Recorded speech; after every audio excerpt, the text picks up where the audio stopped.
crap and then just selected to signal that they wouldn't promote SegWit 2x, right? What that really meant was, if you miners try and push SegWit 2x and push 2 megabyte blocks on us, we will Sybil attack the network and make it appear as though real Bitcoin is this other network. Now, let me tell you what would happen if that really occurred. The fork that didn't want the 2 megabyte blocks, that didn't mine their own blocks, would be 51% and reorged at will by the miners that have nearly infinite more hash rate than them. Which means that the miners would have a properly functioning network that worked by the rules that they chose and wasn't able to roll back. And then you'd have the fake, angry, no 2x UASP guys that wear cool looking hats, right? And I was in that team, okay? I supported that, right? They would have a network that was fucking useless and absolutely nothing could be done on it and could be attacked at will by anyone that chose to do so, period. Right? So this concept that all users get to have an equal say in the network is 100% false. 100%. I wouldn't say all users have an equal say. I would say large holders have an proportionate say, right? So if you're a larger holder and if you're receiving more Bitcoin, then it's in your ability to, it's in your rejection. Holding and receiving are different Bitcoin. statements. Those are opposites. So you have to choose which one you mean. Are you talking about people that have income? Are you talking about businesses in the space? Are you talking about people that bought a bag a long time ago and have a large amount of energy stored in stake days or days destroyed, right? So like the amount of days that you haven't used your coin. It sucks that when we talk about days destroyed, what we really mean is days not destroyed. So I'm just going to do that now. I'm going to fix that language now. Coin days not destroyed, right? So people that have built up that economic energy, I don't think they have any say at all. I think if Satoshi's dead and he's got 1 million coins, which he does, and he's never moved them, he doesn't have any fucking say whatsoever. As a matter of fact, I think the economic system would work better if his coins were removed and people could have better economic certainty about their future so that we know his kids aren't fucking evil and just dump on us and nuke the price to zero because they want to buy a boat, a 400-yard long boat, right? How is that better for the my world? suggestion on that would be again opening up that whole political attack vector, because then someone would say, hey, they took his coins, why couldn't they take someone else's coins? We already have now, that. What have you done? We already have that whole fear again of not having certainty over the coins that you hold. We already have that because the State Department ruled that you had to ban the China fentanyl gang guy and the Iranian malware guy's addresses. So I think you'll find that if you happen to be the unlucky private key holder to those addresses, you're going to have a very hard time getting anyone to interact with them because people tend to not want to violate the State Department's rulings. Right. But even in those examples, I think the government, and this is probably again a case of the government being naive or not understanding it well, but they basically they blasted certain addresses where someone could just move them, right? They could just move them out of those addresses or just run them through CoinJoin or take it into another address, and it's maybe they did the best they could. Anything, right? Yes, I agree. Maybe they did the best they could. You know, they put up laws about speeding and everyone still speeds. But it puts a chilling effect on speeding so that some people don't. And it puts a chilling effect on people that want to do dirty crap with the coins, and so some people won't. So yes, I agree, it is not the most effective thing they can do. So here's the funny part, right? I want most of the things that you want, and I found a better way to get them, but then I spend my time shit-talking something that I like. I like Bitcoin, right? Like the biggest bag I own is a bag of Bitcoin, okay? I want the price to go sky fucking high, but I'm not willing to say incorrect things about it, and I'm not willing to not make progress because some type of tribal blinders or silliness or anything, right? I'm telling you there's networks which transact value in a safer way with lower fees and better features that are onboarding more users. You should be excited about that. But you find it hard to be excited about that because you swallowed the tribalism pill, and now being a Bitcoiner is part of your identity. And if I go on your YouTube channel, it says Austrian economics guy, right? I can tell you there's a lot of advantages to Keynesian economics, but it's going to be hard to explain those to you because you've labeled yourself already as an Austrian guy, and so you've got to carry the flag, right? So if you get an XRP tattoo, and I try and tell you, hey, you know, XRP is not really doing anything with banks, probably going to be hard for me to win that conversation, right? I mean, look at this. Right, I've given you 10 or 20. I've given you 10 or 20 points. I've given you 10 or 20 really cogent points that you're just not able to combat, but they're not having any effect on your psychology. They just roll off you. So I tell you, you can get everything that you want, better, faster, cheaper, more secure, and you're like, yeah, I'm going to pretend you didn't say that shit, and I'm just going to keep loving what I love. right? That's cognitive dissonance on your part. Because I think ultimately, it's like a cat saying, "Oh, look, this thing's cheaper, this thing's more secure,ut but maybe I disagree that it is cheaper. So that it is more that's secure, important. Yes, that that's it is really more important. long-term. Why don't we go into that? Because if we disagree on the facts, like if we agree on the facts and then we disagree on the outcomes, then we can talk about logical process. But if we disagree on the facts themselves, you really shouldn't go any farther because you're just wasting your time, right? Like you can't build a good house foundation on sand. You need bedrock, right? So let's go to those things. Let's go to one by one those things, okay? Do you think Bitcoin transactions are more secure than Ethereum's? And if so, why? Yes. So I think the best example is if you go to that site, howmanyconfs.com. It's a good site. It shows essentially the equivalent amount of let me pull that up now. I already know what you're talking about, and I can explain it to the audience.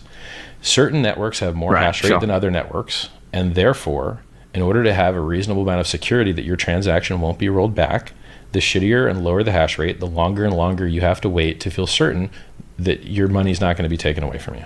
So more confirmations. So when you go on exchange, the shittier, lower hash rate the coin, the more and more confirmations you have to wait, right? Yep. Okay, cool. So what that in effect really means is that we're measuring hash rate, right? That's all we're doing. We're measuring hash rate. Bit of a tough question though, because even there are different proof of work algorithms, right? So obviously SHA-256 versus I'm telling you that website can only perform calculations on hash rate because there's nothing else they could measure. They've got price, right? No, and they've got hash rate, I don't deny and that. that's it. Okay. So now your position that I've algebraically turned into like a single unit, right? I've like removed all the extra parts and made its core basis is hash rate matters. That's your position, okay? If I increase the Bitcoin hash rate by tenfold with my mining hardware, I've increased the Bitcoin security by tenfold? Oh, that's not okay. I think it's one of the... It turns out that if I increase the hash rate by tenfold, I fuck the network, and it's really just my network now. And so it turns out that hash rate doesn't actually mean jack shit unless you're getting attacked, right? So what you really care about, if you care about censorship resistance, is the honesty of the parties that have the hash rate, their ability to resist corruption, and their unlikeliness to collude with each other is what you really care about and was really the only thing that matters. And so people that find that hard to measure, which is everyone, because it is hard to measure, fall back on something that doesn't actually matter, which is the raw hash rate. Unless you're a minority coin, right? If you're a hegemony coin that already controls the vast majority of the hash rate, you could double or cut your hash rate in half and it really doesn't make a fucking difference. Bcash had an equivalent amount of hash rate to Bitcoin and it didn't really matter to either party, right? Because again, it comes back to which one do people think is really the money? Which one do people think is actually more likely? We already know that because we have market cap tables, we have charts, we have order volume, we have transaction volume. If I were an alien and I came to this planet and I said, hey, what's the most popular cryptocurrency? The answer would be Tether because it trades the most volume, period. It doesn't meet your worldview. And to tell you the truth, it doesn't meet my worldview either. I fucking hate it. But that's the reality. Okay, so the difference, I think, again, so you're conflating here a bit here because you're saying, oh yeah, Tether's the cryptocurrency, everyone can just use Tether, blah, blah, blah. Why? No, I dislike Tether greatly. I greatly dislike it. Greatly. It is a huge counterpart. It is the opposite of what crypto was invented for. Crypto was invented to remove counterparties. So what do? Most popular crypto adds a counterparty. Okay, well that's not what I want. That's not what I want for my crypto. But again, it's what the market wants. Okay, so let me touch on this point. So I would say the way to think of that is Bitcoin has. Okay, I would say don't confuse payments with money. Bitcoin is trying to be money. So like think of it like you guys have a minority of the market cap as well. I don't know why you bring up points that are bad for you. Like thank you for bringing up that your market cap also sucks. Well, not quite. I think it's more like it needs a combo of these things, and that's why you can't just kind of nail down on exactly one thing. Like okay, it's not just hash rate. Which one has the most hash rate? It's not just that because it's ultimately about which one has the known monetary policy in advance and at the same time has resistance like we were saying, the censorship resistance part, whereas something like if you're just using Tether, you're not going to save in Tether or not realistically because They not it's not do. the same thing. Because you They might as well just save in do. US dollars at that point. Whereas Bro, they really with Bitcoin, do. there's a real difference. And yes, it is speculative demand. I would agree with that. But the point around the speculative demand, I think of it more like this is speculation on further adoption, and we can anticipate based on the characteristics of Bitcoin that we may see further adoption. So that's how I would characterize that. So here's where we're at. I tell you other coins are onboarding new users. I tell you other coins are doing more transactions. I tell you other coins are safer. I tell you other coins have more utility and can plug into DeFi and have peer-to-peer stable coins, which you guys don't. I show you that people trying to build on your ecosystem have failed. I show that you have already had to roll back your own chain. I show that you are likely to have more problems in the future due to spaghetti code and due to having no bug bounty program. But for some reason, magically, even though I've curb stomped every single feature that you've possibly had, now I'll just mention the fact that you haven't had a feature increase in the last 2 years. The last good thing that you got was SegWit, and all it was a 25% throughput increase with some transaction malleability fixes, which truthfully shouldn't have been there in the first place, right? So I've shown you every single thing that you love about your coin is getting beat by Ethereum, pretty much, and things running on Ethereum. Not quite. So, okay, well, I'm listening. I wouldn't agree with that.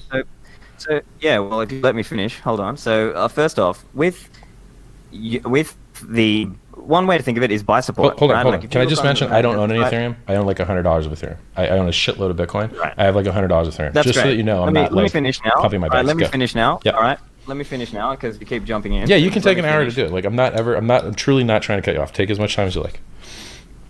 All right, great. So, with one thing to think about this is, again, bringing it back to which one is more likely to be the money, which one has the liquidity, which one has the saleability.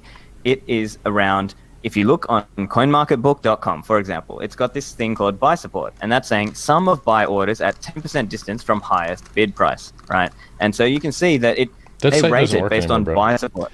I tried to send people to that site, but it doesn't exist anymore. Like it hasn't existed for like a few months now. Let me make sure I typed it right. I'm on there right now. Coinmarketbook.cc. Okay. .cc, bro. Fuck, come on. Like I knew to type .cc at the end of the fucking URL. Like you got to include that. Nobody knows to type .cc. Okay, I'll go to the site. I said coinmarket.cc. Anyway, I didn't hear it. Look, the other point I would suggest is it's not really right to say, oh yeah, more users and other people can more easily build on top of their coins and